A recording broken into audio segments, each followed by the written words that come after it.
Oh iya, nah.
Anak sendiri-sendiri kita kerjakan, ternyata saya hati sama.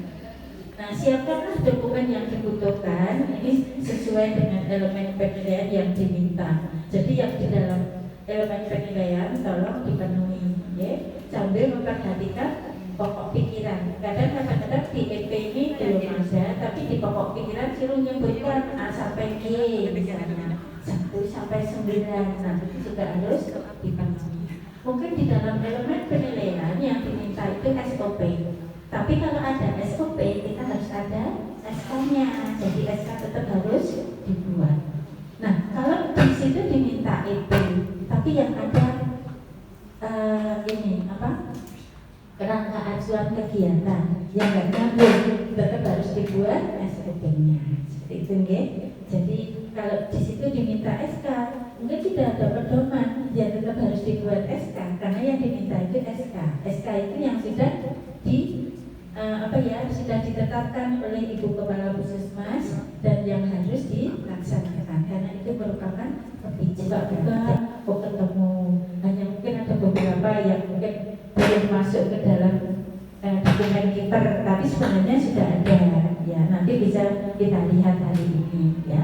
Yang jelas untuk penyiapan dokumen dalam dokumen kiper ini upayakan tertata dengan baik, mudah untuk diakses. Karena tidak menutup kemungkinan setelah nanti diakreditasi akan ada beberapa puskesmas, bahkan mungkin puskesmas di luar Kabupaten Banjarnegara itu akan kaji banding ke sini.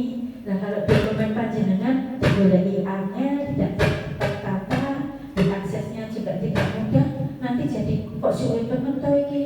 Jadi ono dokumen apa ora? Nah, diingat kembali. Memang ini kan dulu akreditasi terakhir tahun berapa? Nah, lama sekali ya kita tertidur karena COVID ya. Jadi sudah berapa? 6 tahun yang lalu. Jadi wajar kalau banyak regulasi baru ya, sehingga harus kita sesuaikan. Mungkin perlu ditinjau kembali, direview regulasinya ya. Untuk SK, misalnya KMK. Ini untuk keputusan Menteri Kesehatan walaupun dalam tahun yang sama. Ini kan tahun 2022. Ini tahunnya sama aja sudah terjadi perubahan ya. Jadi 1186 menjadi 1936. Ini dalam tahun yang sama mungkin terpaut beberapa bulan ini sudah ada penambahan, ada sedikit perubahan. Ini untuk ini ya, panduan kesehatan ini ya. Nah, kemudian untuk ini panduan klinisnya. Nah, terus kemudian untuk PMK 97 2014 sudah ada yang lebih baru, PMK 21 2021. Nah, untuk yang PMK rekam medis ini kan dulu manual 269 2008. Nah, beberapa puskesmas sudah menjalankan rekam medis ya, rekam medis elektronik sudah. Kebetulan kemarin kita dari Semarang itu sudah pakai rekam medis elektronik. Ini PMK-nya itu berubah menjadi PMK 24 2022. Nah, kemudian ini yang baru tentang pemeliharaan alat kesehatan di fasilitas pelayanan kesehatan. Ini PMK-nya juga baru, PMK 15 2023. Ini yang berhubungan dengan pemeliharaan alat kesehatan. Nah, ini ada yang baru. Ini bisa dimasukkan ke dalam referensi SOP. Monggo silakan. Mungkin juga dikonsideran juga bisa. Kemudian untuk peraturan presiden tentang pencabutan pokok pikiran, kayaknya hanya beberapa. Oh iya, jadi terlalu dekat ya. Atau dari sini? Ya, tapi sama aja. Mungkin suara saya di sini ada pelimpahan wewenang. Ya, pelimpahan wewenang itu ada dua, ya, wewenang mandat dan wewenang delegatif. Ya, untuk wewenang klinis ya memang beda dengan manajerial. Jadi yang klinis itu nanti mohon ada penggantian itu dengan pelimpahan wewenang. Ya. Nah, di sini saya mohon juga ada surat. Wah, ini saya ngetiknya benar ini, sudah malam ini. Pelimpahan wewenang ketambahan. Oh, apa terima ya Bu? Ya, ini maaf tambahan. Jadi memang perlu surat pelimpahan wewenang nanti yang akan dipegang oleh masing-masing yang diberi kepada semoga matur nuwun. Sebenarnya sebelum siang dan ngapunten. Matur belum sampai.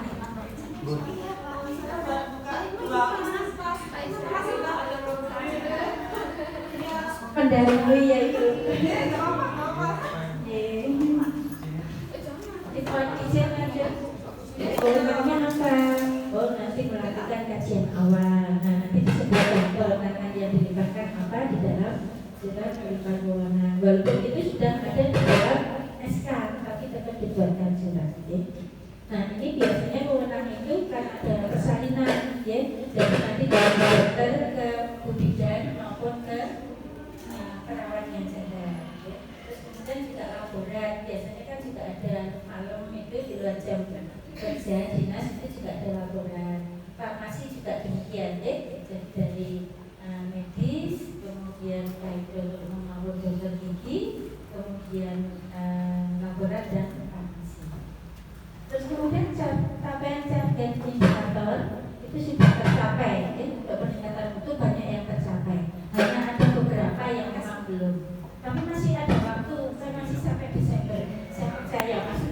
kali, karena tambah sakit, gitu.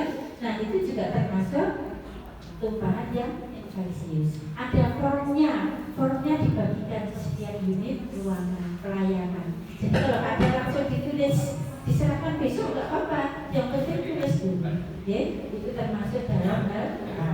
Jadi mungkin sudah ada tumpahan, sudah dibersihkan, tapi tidak didokumentasikan. Saya yakin pasti nggak mungkin ada luka terbuka, nyeter-nyeter kok dibiarkan sampai kering. Saya yakin tidak mungkin, ya. Pasti dibersihkan. Itu termasuk tumpahan yang infeksius, walaupun mungkin tidak berlanjut.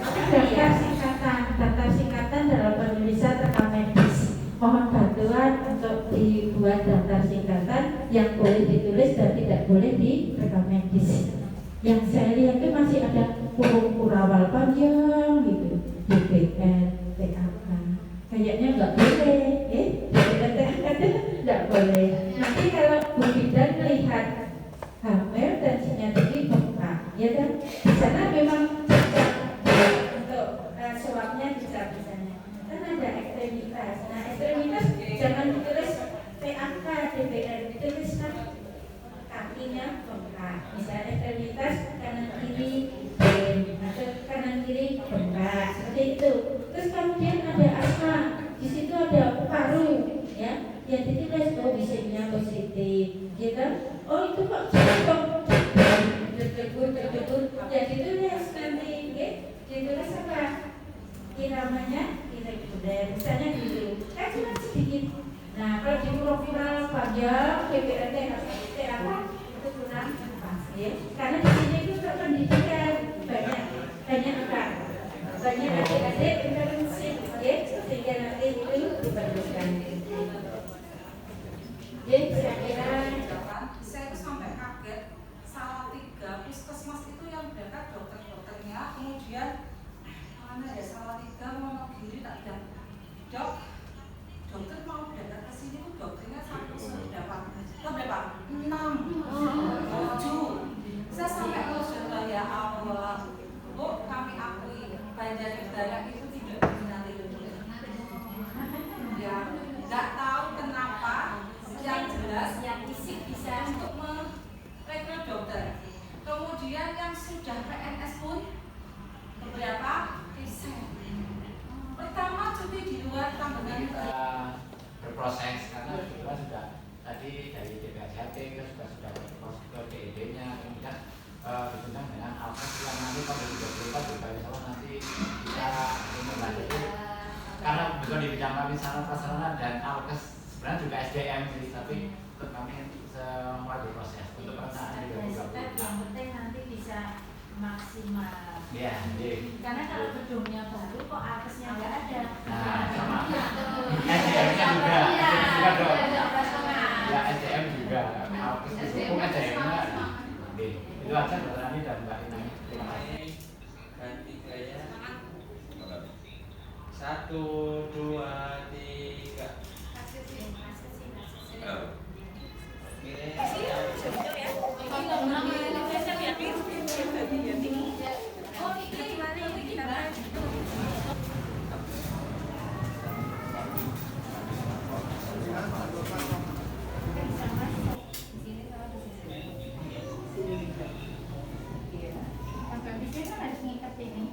Mau diakreditasi terus mas kami di bawah panggilan kasihan masih ada waktu pulang.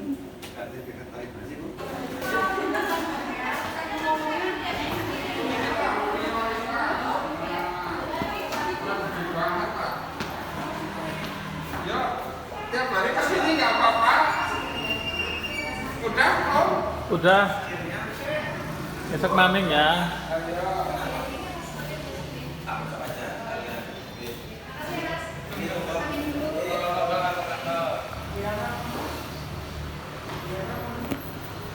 Dokter jajan kan misalnya kalau anak buahnya sih bos. Nah, iya Pak pakai.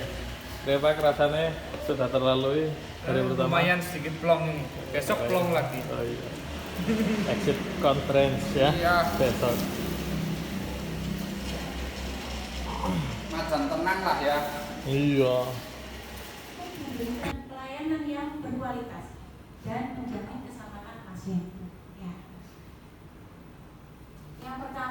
panduan kerjanya sudah cukup lengkap, dari kebijakannya, dari penyusunan anggarannya itu sudah cukup lengkap.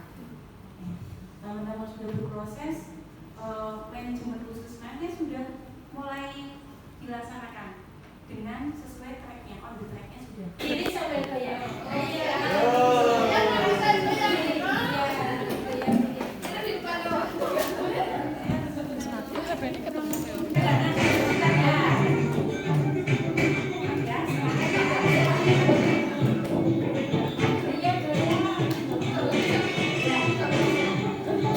Jadi Barada yang jaya tidak ada yang biasa-biasa saja.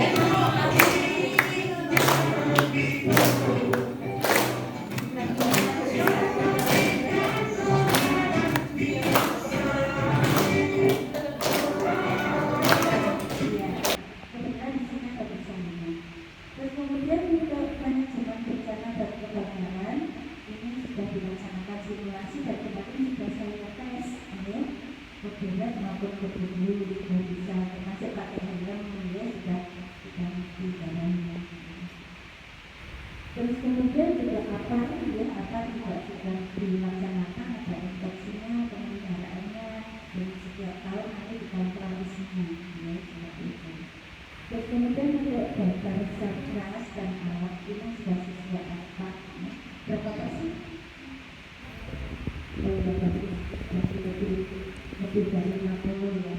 Bagus, ya.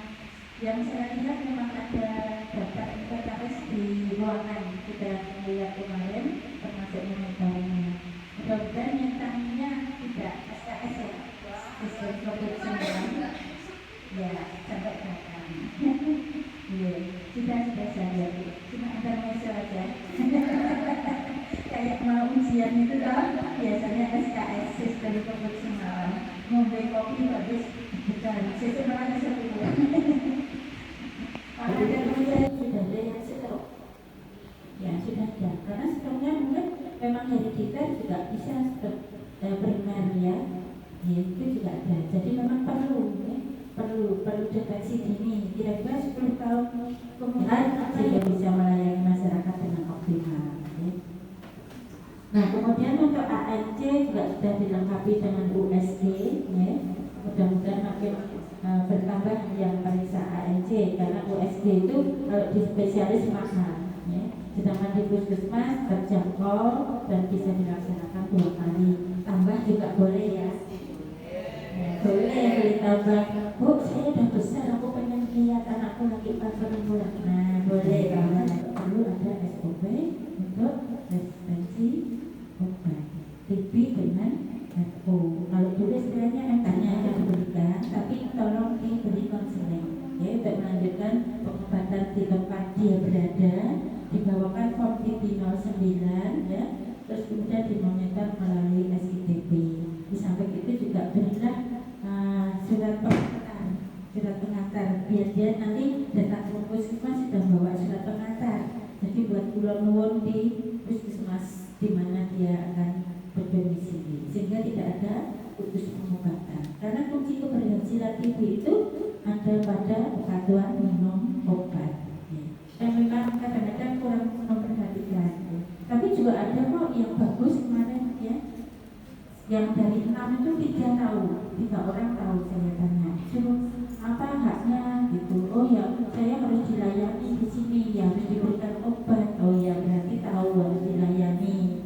Ya, terus tak tanya jam bukanya jam berapa? Jam 8. Oh ya, berarti dia tahu. Terus kalau jam 8 petugasnya sudah datang, sudah melayani, sudah kan berarti sudah tahu ya. Itu kewajibannya apa? Ya mengikuti aturan yang ada di sini. Sudah tahu ya. Tapi saat ini ada yang ngajarin cuci tangan kan? Sosialisasi dan edukasi. Terus kemudian di samping itu juga kebutuhan khusus sudah diperhatikan ya untuk yang lansia, terus sudah ada stiker di catatan rekam medisnya.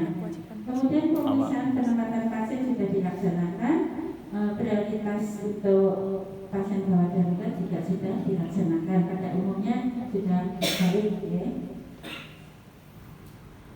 Nah, kemudian untuk tindakan sudah saya lihat emergency kit, cuma emergency kitnya belum disegel, belum pakai kabratis. Nanti nggak apa-apa belum di sini dikasih kabratis. Jadi kalau mau buka harus digunting dulu.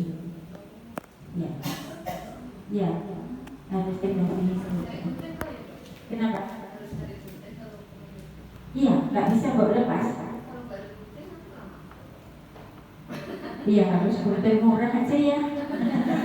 Coba kan fotokopi. Oh gitu.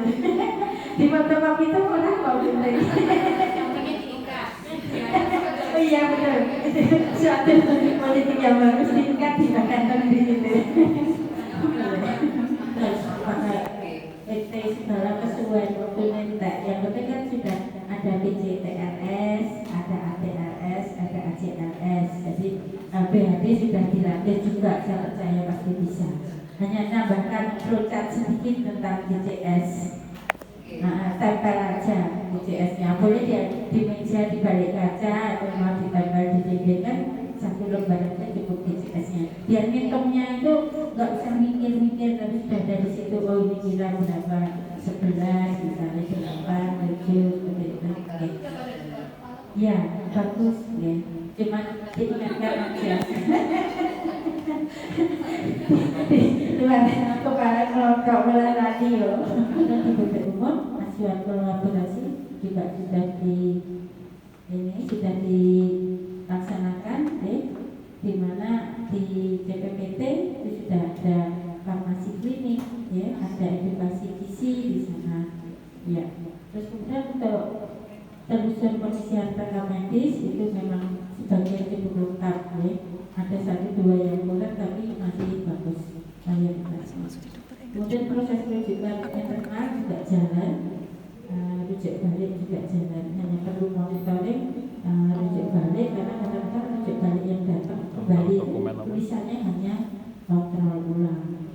Diagnosanya kadang tidak ada, jadi harus nyari-nyari ya. Karena kalau enggak pasiennya juga marah. Pengen kembali kok nunggu 3 bulan, pasti nggak mau ya kan? Padahal rujukan itu berjalan 3 bulan tapi masih minta rujukan lagi gitu. Okay? Itu di mana-mana kasusnya sama dan kita nggak mau antri ya, karena nanti harus ke rumah sakit nunggu lagi jadi lama ya. Pagi-pagi nanti dia terus desek-desek, Bu kalian ke bukunya ternyata rumah sakit sudah mulai Bu, lolong sudah sontak kendaraannya pun betul nanti mungkin belum langkah. Nah seperti itu ya, itu di mana-mana aja. Untuk pelayanan gigi itu juga kemarin sudah dicek ya, kan kursinya basel di balik kertas resep juga sudah dipenuhi dengan 5 benar pasien, benar dosis, benar waktu pemberian ya, itu 5 benar sudah ada di sana. Terus kemudian data formularium obat juga sudah ada. Jangan lupa untuk ini pemusnahan obat, walaupun yang memusnahkan itu mungkin dari 1 di bidang obat masih DKK, tapi juga harus ada berita acara pemusnahannya, penyerahannya kepada dinas kesehatan. Kemudian untuk laboratorium alatnya juga masih bagus-bagus, kayaknya baru itu ya alatnya. Nah, supaya dipelihara dengan baik, ada MSDS, ada Swenkit ya. Kemudian pelabelan B3 sudah, simbol juga sudah dipasang di sana. Kemudian sertifikat kalibrasi saya lihat dengan Balai Kesehatan Laboratorium, Balai Laboratorium Kesehatan Provinsi ya, BLK Semarang sudah ada sertifikat.